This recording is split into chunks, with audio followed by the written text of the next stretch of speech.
If there is somebody in your life that you are concerned about, ask the awkward question. It's easy to be caught up in that fast-paced sports environment.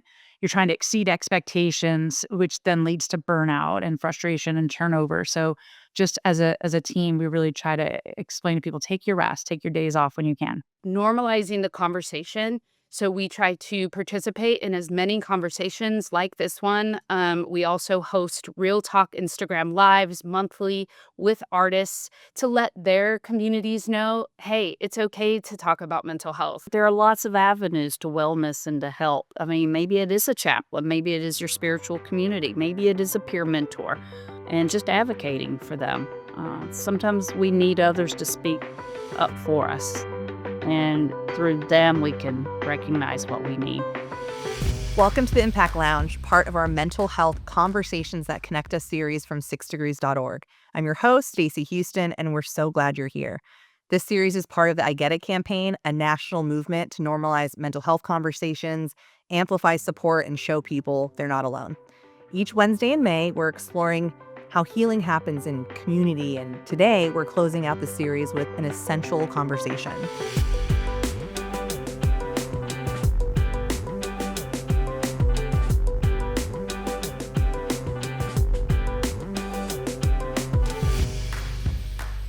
This episode is called Frontline Realities, Reclaiming Mental Health in High-Stress Fields.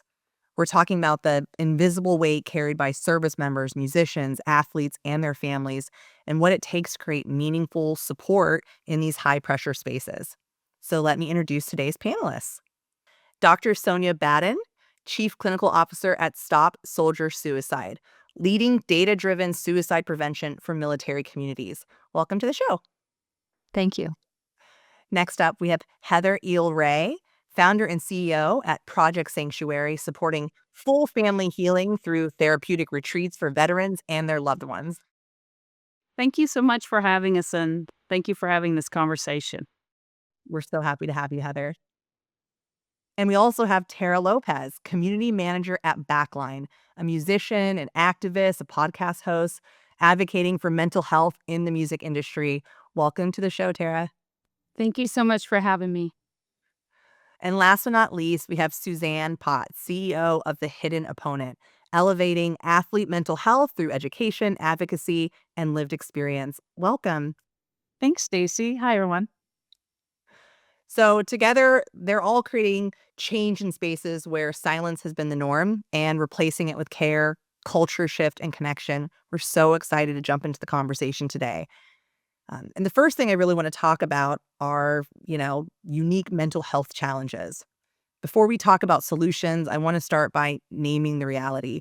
Each of you works with a population that operates under extreme pressure, where performance, service, or survival can sometimes come at the expense of mental health. So I'd love to just open up and talk about some mental health challenges that frontline populations are really affected by and those that you serve. So Sonja, I'd love to start with you at Stop Soldier Suicide. You see data trends, personal stories, systemic gaps. I'd love for you to talk a little bit about what makes mental health landscape so uniquely complex for veterans. Sure. I've been working with military veterans for 3 decades now.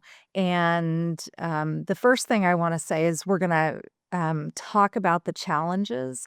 And I always want to make sure we situate that in a broader context, because I think sometimes the narrative about military and our veterans in this nation ends up sounding skewed toward the negative. It sounds skewed toward the challenges, and the challenges are real, and I'll talk about them in a second.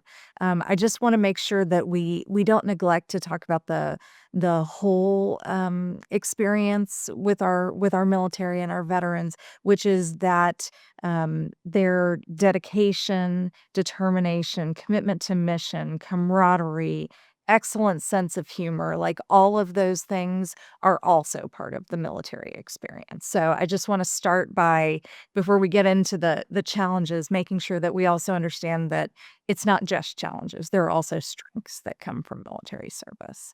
And that probably applies to all of the groups that we're talking about today. Yeah, absolutely. Yeah, but I just think it's so important because and maybe I'll even start there. I think that one of the things that is challenging for our military and veterans is that there is somewhat of this negative stigma at this point as public awareness of the mental health challenges related to military service have as that's increased, it perhaps has also as a double-edged sword maybe reinforced some stereotypes or caricatures. And so that I think can itself be a challenge because, the veterans that I know and work with, they don't wanna be seen as, weak or part of the problem or to even fit into those stereotypes. They wanna be seen for all that who they are, and so I think we just need to be careful about the narratives that we use, and not feed into some of those negative caricatures. But there are challenges that are specific to the military experience, things around combat deployments, moving every couple of years, being uprooted from communities, and then the transition to being a civilian, especially for people who've been in the military for quite some time. There's often a feeling of disconnection or losing the community that they have had. And then there are some very specific types of challenging events that can happen in the military. For example, we know that sexual assault is a problem in the military, and there can be problems with how that is addressed, and if somebody feels invalidated or not supported when they come forward to talk about those experiences, that can then lead to a lack of trust in institutions, which then even when somebody transitions out into civilian life, that mistrust can make it hard to establish the connections that are needed, for effective living. Thank you, Sonia. Yeah, and I really appreciate your, earlier comment around narratives and the importance of ensuring that it's not adding to stigma so that people don't seek support. Thank you for that. Beautifully said. Heather, Project Sanctuary focuses on this entire family unit. So, similarly, what challenge you see when trauma affects not just one person, but a parent, a partner, or a child? Right, exactly, and what Sonia was saying, so we're helping heal military families, and it's not just the service member, but it's also the whole family that serves together that also is faced with a lot of these same challenges that Sonia mentioned as far as transitions and deployments and frequent moves and never really having that home base. And there are a lot of programs for our veterans and our service members, but very, very few for the family members. So that when the service member or veteran does recognize and get the help that they need, often the family's left behind. And it's a ripple of hidden trauma through the generations where we can often see the trauma within the children, but also we see a lot of resilience. We see a lot of hope. We see a lot of really great things. These are proactive families that are reaching out to be able to access the care and support that they want. That's really encouraging to hear. Thank you, Heather. And Tara, you work with musicians and industry professionals, and this is a group that's really known for long hours, high stakes, little room for vulnerability, maybe depending on the group. Um, so, what's the toll that you're seeing that's behind the scenes? Yeah, so I've been a touring and recording artist for 2 decades and have the experience myself of that toll that you mentioned.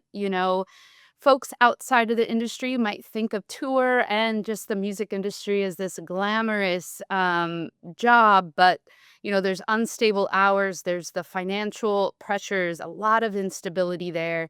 There's also the high expectations and the performance pressures. There's the lack of the work-life balance because the industry is go, go, go all the time and expects that of everyone in the industry. We also unfortunately have, a substance use culture due to the environment. And then there's a lot of isolation. There's a lot of hours where you're alone or you don't get that alone time. So there's that imbalance as well.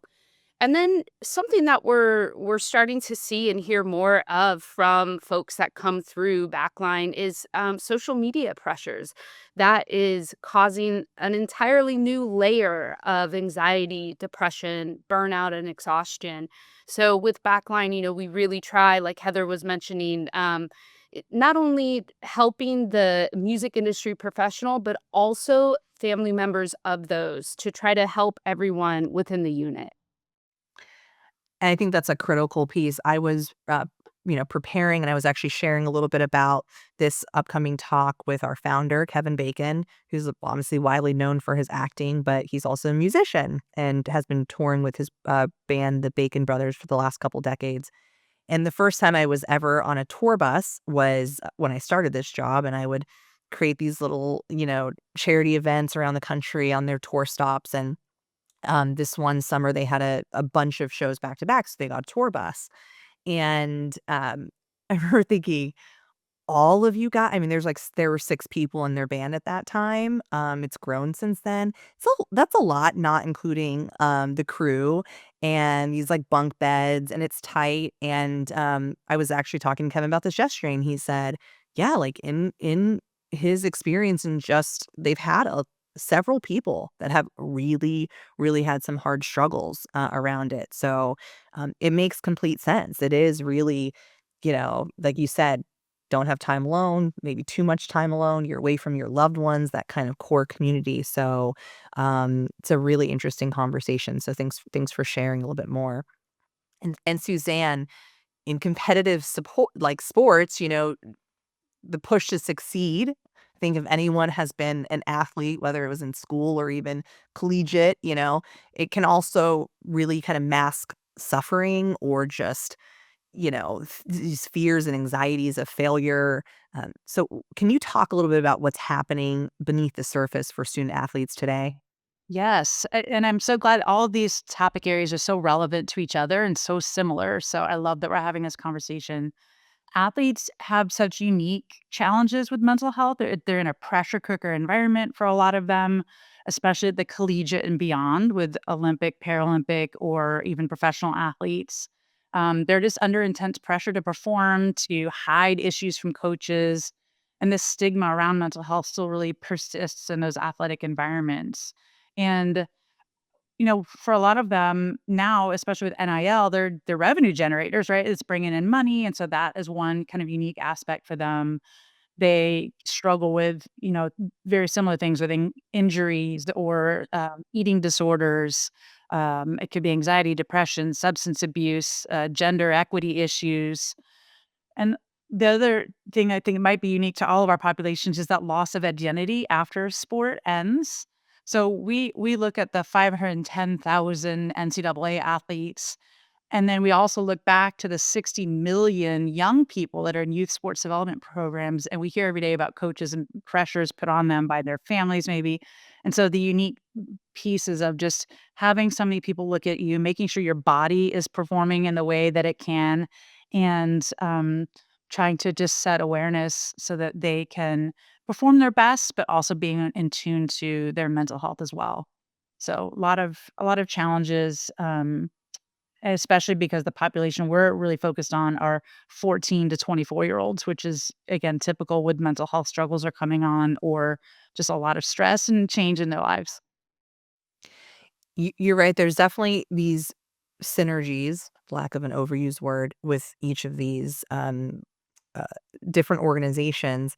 And we had an earlier panel where something similar to what you said, in terms of, the identity piece, and when that ends, the um, depression or other types of things that can happen from it, being really similar with veterans once they leave the military. That really hit me, because it wasn't something that I had thought of before. So, these high identity groups, I think, they have that in common as well.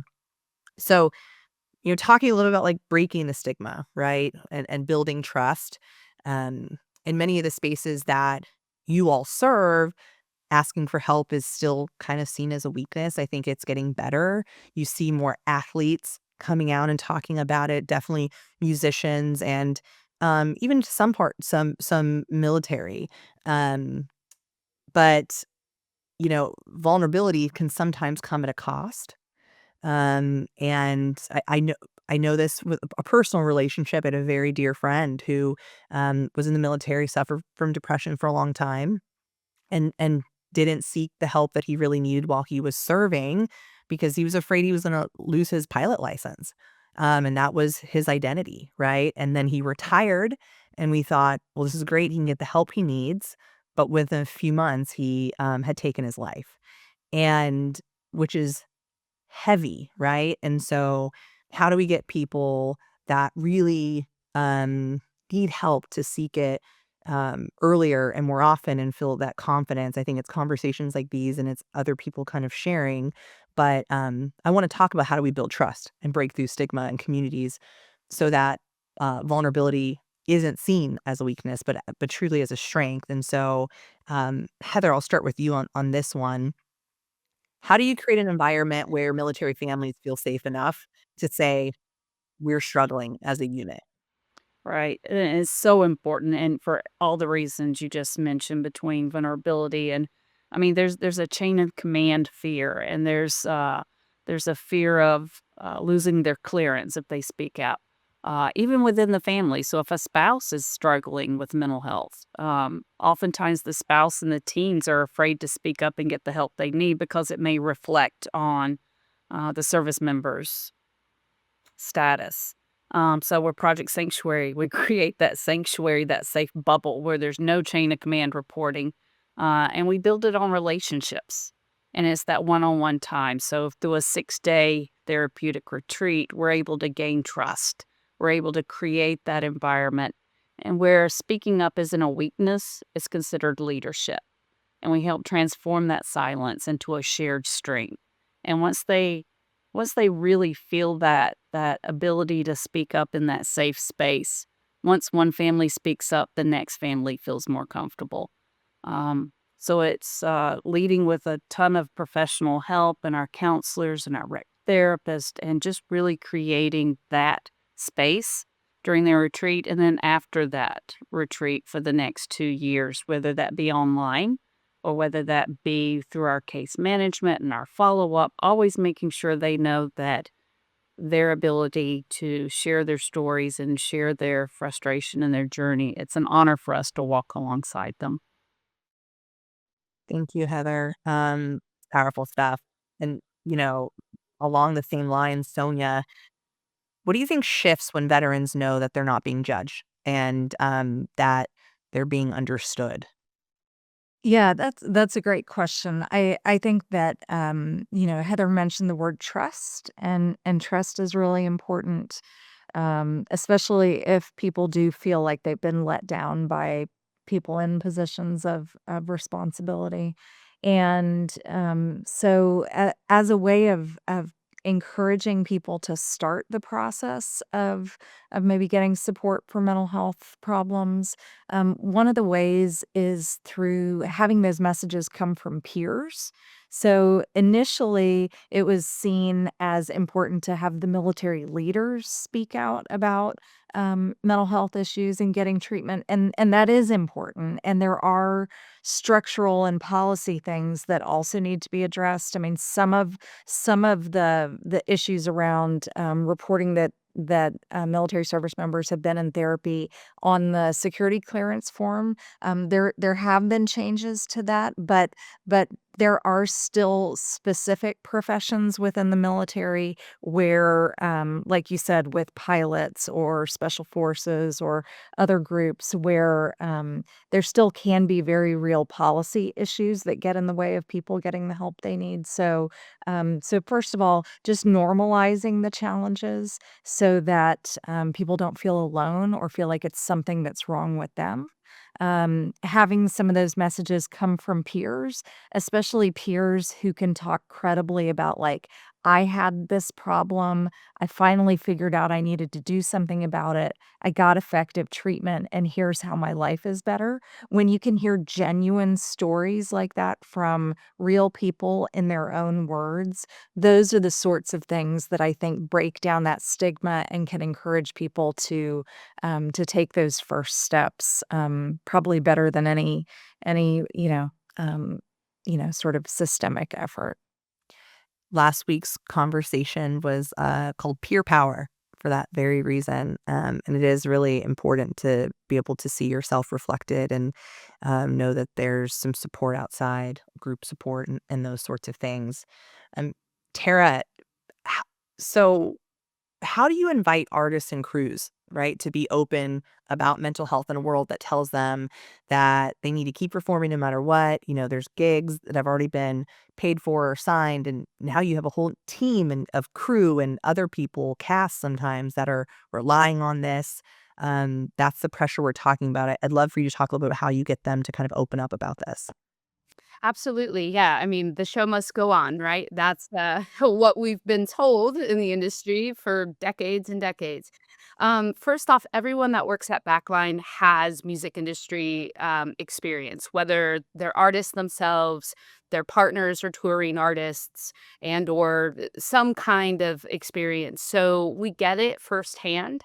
And our vetting process with our mental health professionals, we make sure that everyone who is within our clinical network also has music industry experience. Because speaking from my own experience, trying to find a therapist that understands the industry, the nightlife, the just the background and everything that goes into it. I mean, I don't want to have to explain my lifestyle to a mental health professional. So we make sure that folks get it, and that everyone is vetted through our network. And when you come through our network, you're going to be heard, you're going to be seen and understood. And also, like both Heather and Sonia have mentioned, normalizing the conversation. So we try to participate in as many conversations like this one. We also host Real Talk Instagram Lives monthly with artists to let their communities know, hey, it's okay to talk about mental health. Let's like normalize this conversation. We also we have a venue signage program where we work with all of Live Nation and AEG venues across the nation, where in the green rooms, you're going to see a backline signage. There's a QR code. We're trying to make it as easy as possible. Maybe, you can take that photo of that QR code, and maybe you won't reach out right then and there, but you at least know there's a safety net when you do need it. Maybe when the tour stops, you can reach out to Backline and get the help you need. So it's really just, peer support is so important, and letting folks know that there are individuals out there that understand the industry and the unique struggles that it brings. All that, so many cool aspects. One thing that I think it kind of relates to why we built this campaign, I get it, which we'll talk about in a little bit, but it's this idea that, people aren't always ready to get the help or know they even need it. And so our thought was like, well, let's just flood the feeds, right? With all these resources and all these amazing organizations that are the experts and can help and can say, I get it, and you're not alone, in hopes that someone comes across it at the right time. Right. And now they have this resource. And so thinking about where your constituents are and where they live and work and play, and just having those resources there so they can come across them more naturally is really, really powerful. Um, and so no, I appreciate that added piece. And Suzanne, you know, can you talk a little bit how you're helping athletes and even coaches see the strength, or see that strength isn't about just pushing through, but knowing when to pause, knowing when to like check in, those sorts of things? Sure. Something that struck me too as everyone was speaking was just this idea of identity and building identity in all of our respective groups. And that sense of community is so important. And I think that's what we have tried to do. And it sounds like what others have tried to do is providing that community, because once that goes away, the identity piece becomes really challenging. We use a peer based mental health approach. So, peer based mental health support group with, other student athletes and athletes helping each other, paired with medically backed support through clinicians who can provide education and training, show up for support as needed, and really help support our athletes.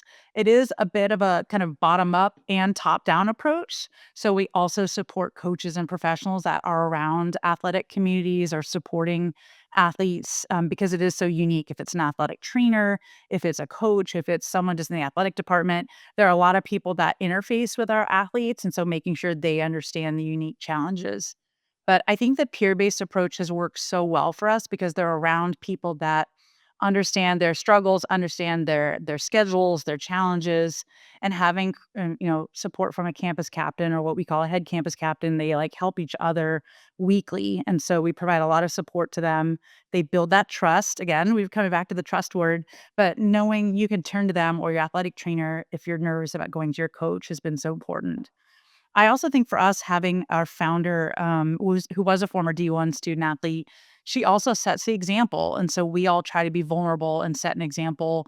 Victoria has her Real podcast, and she's talking about just being vulnerable regularly to millions of people. And so I think for us, we also try to model that behavior for the young people in our lives by talking about therapy and kind of normalize the subject. We talk about suicide, right? It's the second leading cause of death right now in our population. We just lost 2 more last week, student athletes that were highly visible, and we want to have no more suicides in this space.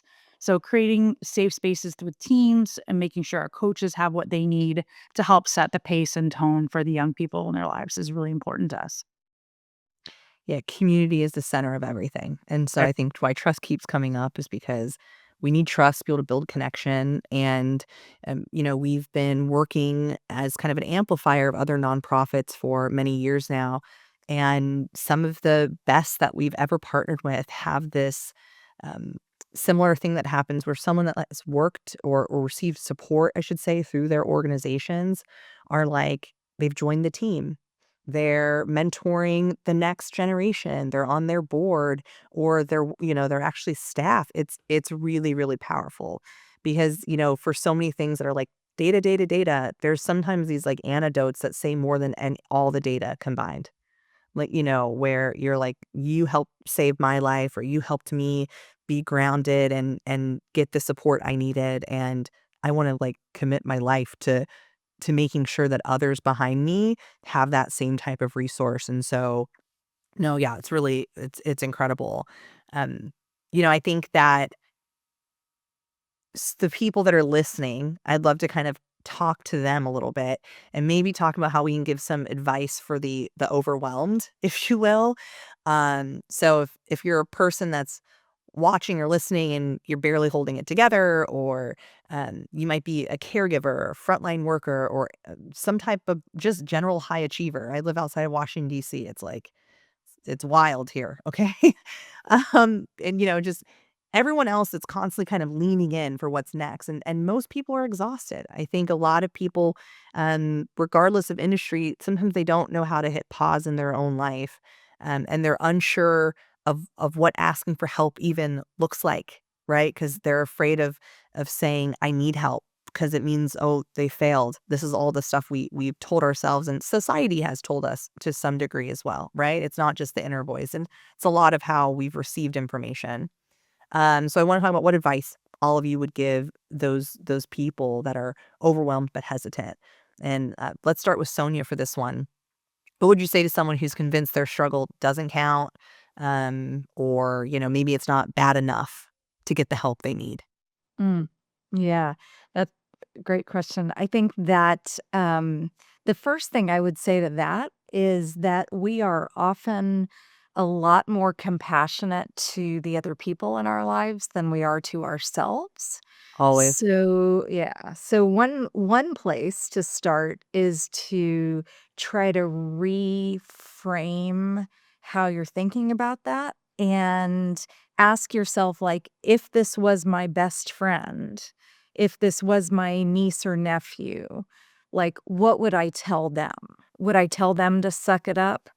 Probably not. I would say, like, have you thought about getting help? Or start before that. Like, go back to things that, I'm a clinical psychologist. I'm supposed to give the clinical answer, but I actually would start with like basic things that like your grandmother could have told you to do.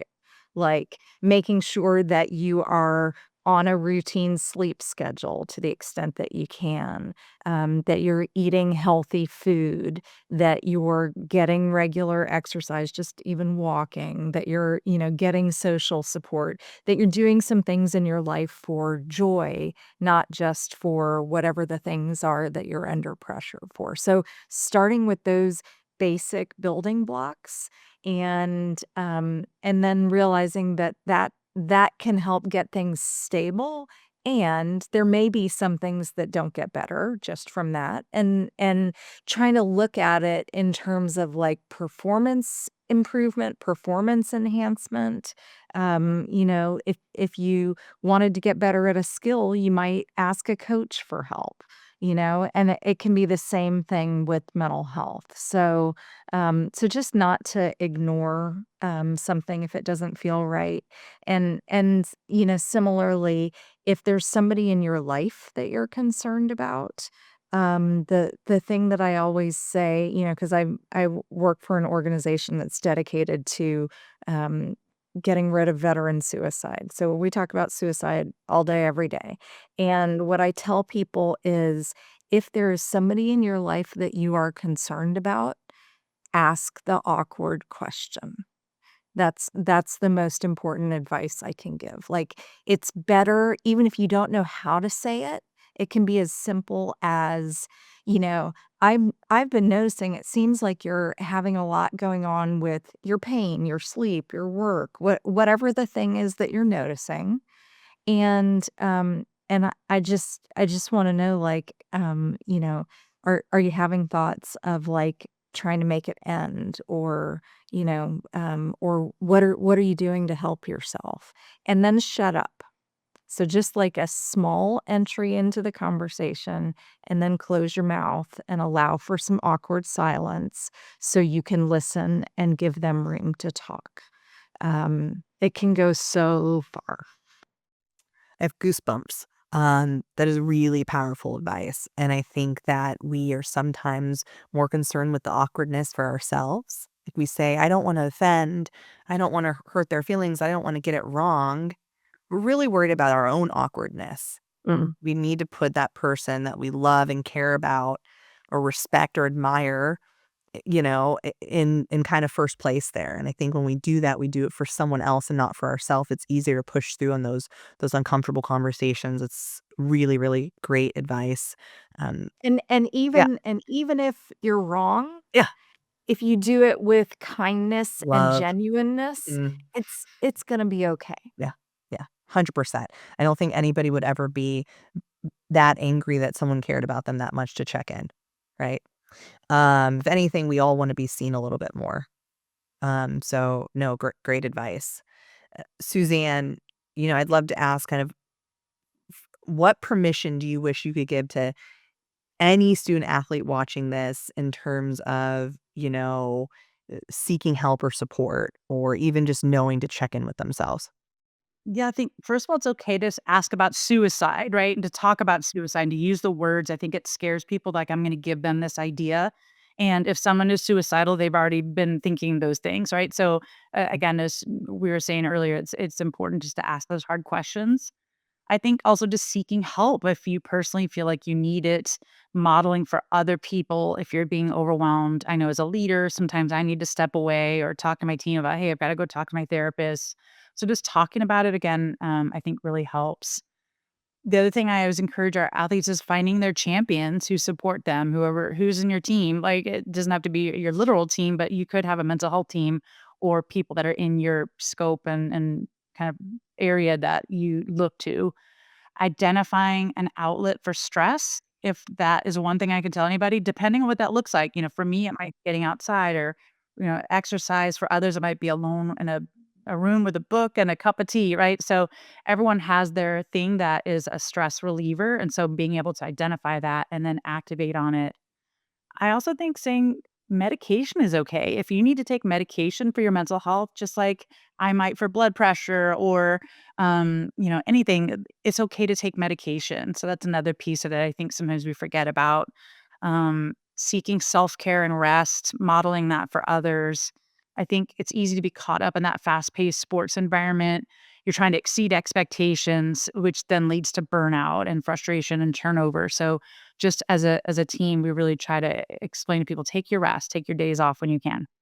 So Thank you, Suzanne. Yeah, and I think that's similar to what Sonja was saying. It's like there are these amazing things that we can do about getting our body moving, and a large part of this campaign is like what grounds you, helps you reset, deep breathing, sunlight, and those things can really help, right? To a point, right? And it might help someone completely with what they're feeling in the moment.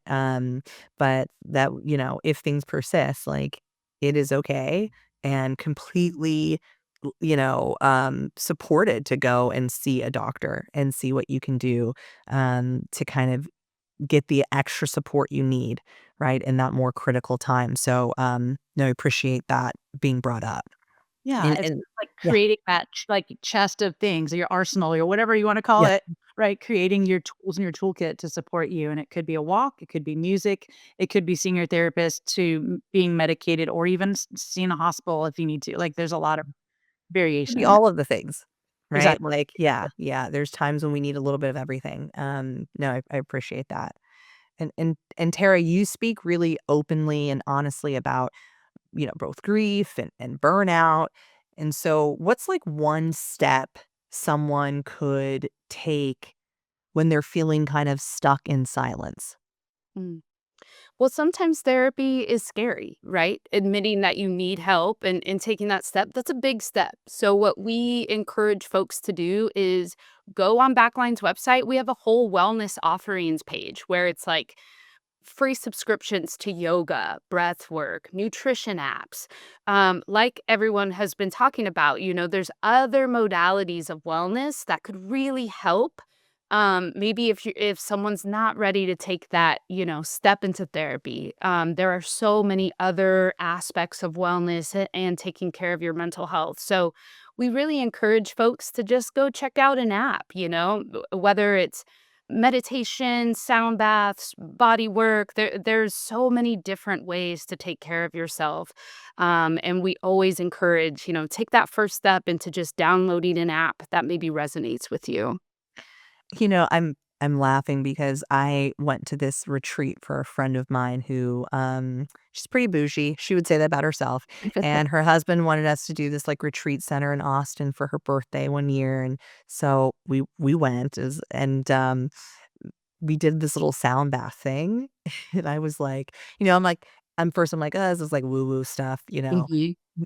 It was incredible. Like, there's something about these different modalities where you're like, even if it's not your cup of tea or you have a preconceived notion about what something is, like, until you try something, you don't really know its effect. It took me a really long time to like yoga because I was a volleyball player. I like sports. I liked, I like competition. Um, and then as I got better, I was like, "Oh, this is hard. Like, this is good. This makes me feel strong," right?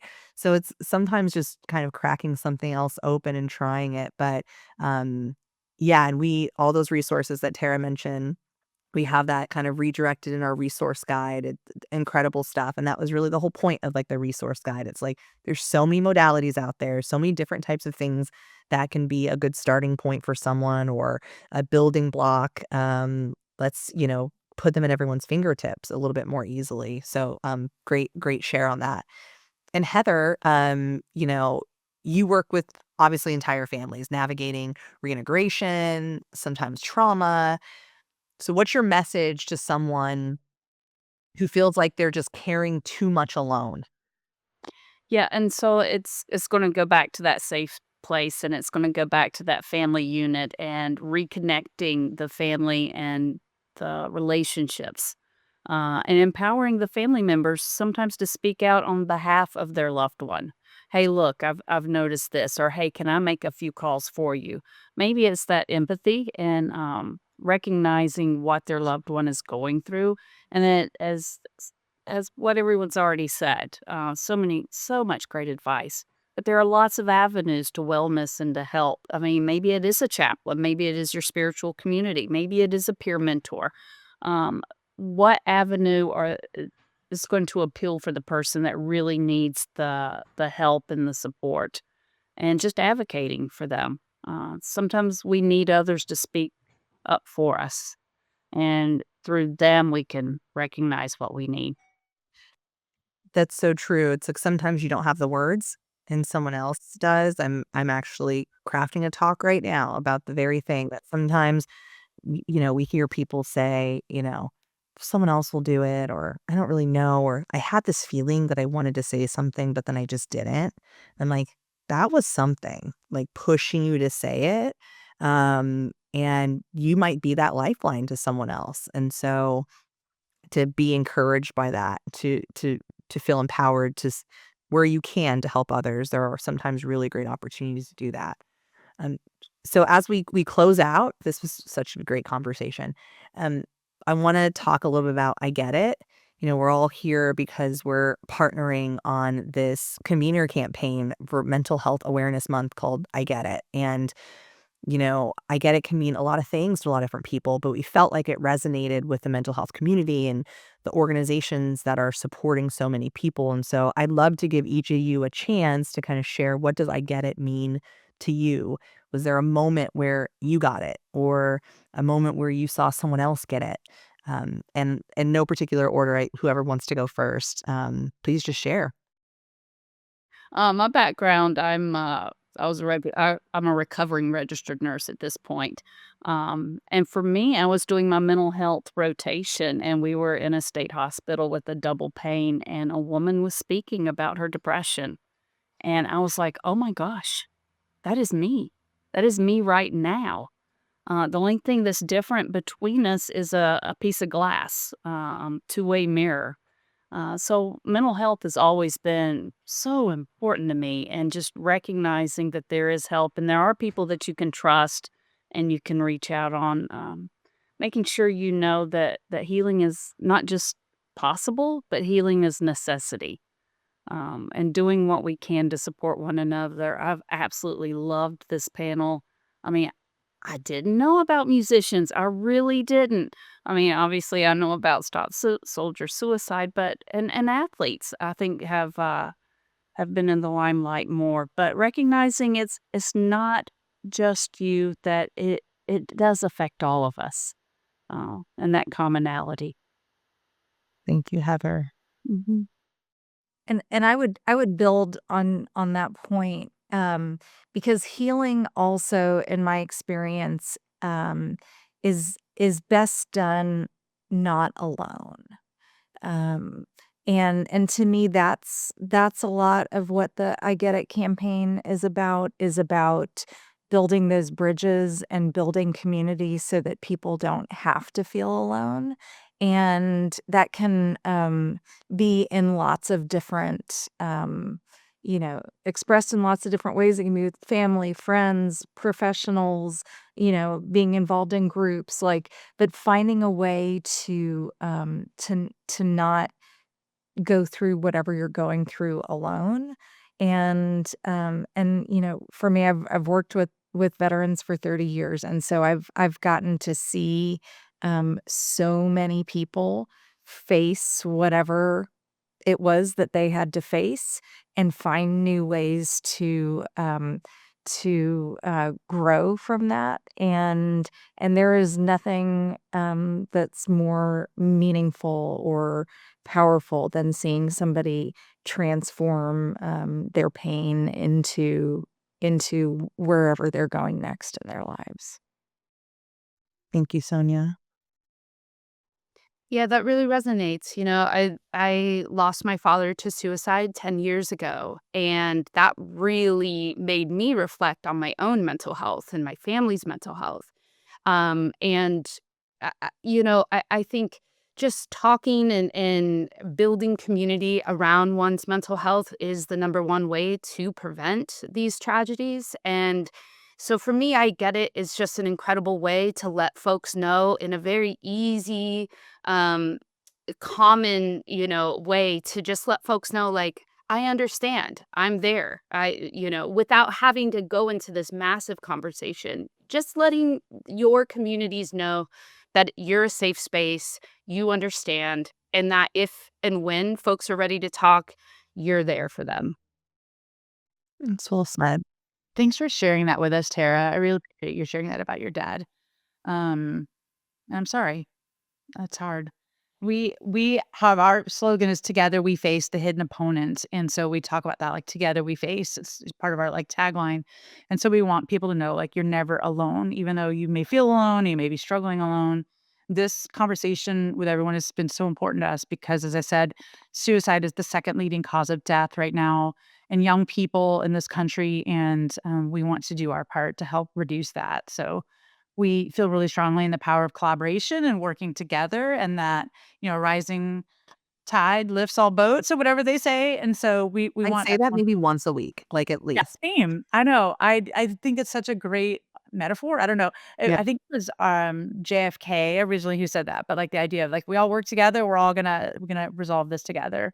So we're working also legislatively on a couple pieces of bills and mental health to create systemic change. And so that's why for us even more it's important to keep having these conversations and learning about all of your wonderful populations and things has been so helpful for us as well, and for me personally, but also making sure our families all know we're all connected in this earth, and we just want more people to be aware of the unique challenges that young people are facing, athletes, even if you're not an athlete, you might know someone or have a young person in your life, and we want to encourage them to get educated or join us in our work at the Hidden Opponent. Thank you, Suzanne, and thank all of you for being a part of Frontline Realities in this conversation. I think it reminds us that strength includes rest, that support should never be out of reach. And one of the things that really stuck with me is that, you shouldn't be afraid to say the hard things or the things that are uncomfortable because they could save a life. And that's more important than any moment of discomfort. So thank you for that encouragement today. And if you are listening, join the I Get It campaign with us. Post how you reset or you recharge, use the hashtag I Get It, and tag a nonprofit or mental health resource that has made a difference in your life or someone else's life, or maybe you haven't even used it, but you think they're really cool. Like, get their information out there. It means the world to organizations that are dedicating all of their time, resources, and talents in this space. And please visit us at SixDegrees.org /I get it to connect with organizations that are featured today, and see many of their incredible resources that they talked about. So until next time, remember that you're not alone and we get it.